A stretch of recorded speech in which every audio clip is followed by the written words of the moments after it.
गली गली में शोर है।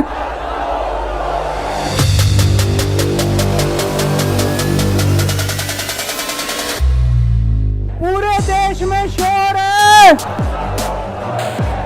चंडीगढ़ का चुनाव कहने को तो छोटा सा चुनाव था, लेकिन दुनिया की सबसे बड़ी पार्टी चंडीगढ़ के चुनाव में वोटों की चोरी करते हुए पकड़ी गई, रंगे हाथों पकड़ी गई। चंडीगढ़ में 36 मेयर हैं। 36 में से 16 काउंसलर बीजेपी के, 20 काउंसलर इंडिया गठबंधन के। तो जाहिर तौर पे इंडिया गठबंधन का मेयर डिप्टी मेयर बनना था, लेकिन इन्होंने बदमाशी क्या करी। जो चुनाव अधिकारी है, चुनाव करने वाला प्रिसाइडिंग ऑफिसर है, वो इन्होंने बीजेपी के एक कार्यकर्ता को बना दिया और उसने खुद ही काउंटिंग करी। और काउंटिंग करते टाइम उसने इंडिया गठबंधन के 8 वोट उसमें गलत सलत निशान लगा के उनको इनवैलिड कर दिया। सारे हमारे इनवैलिड हो गए। जैसे केवल हमारे वालों को ही वोट पे निशान लगाने नहीं आते, उनके वालों को आता है।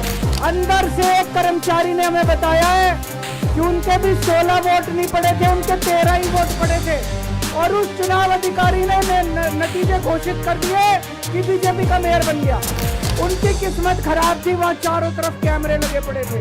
उस कैमरे में वो चुनाव अधिकारी इंडिया गठबंधन के वोटों के ऊपर कांटे मारता हुआ, निशान लगाता हुआ उसके अंदर कैप्चर हो गया, उसके अंदर दिखाई दे रहा। अगर ये चंडीगढ़ जैसे छोटे से चुनाव में इतनी बड़ी गड़बड़ कर सकते हैं, तो जाहिर है लोकसभा के और विधानसभा के चुनाव में तो पता नहीं कितनी बड़ी गड़बड़ करते होंगे। इनके लिए देश जरूरी नहीं है, इनके लिए जनतंत्र जरूरी नहीं है, केवल और केवल सत्ता के लिए ये किसी भी हद तक जा सकते हैं।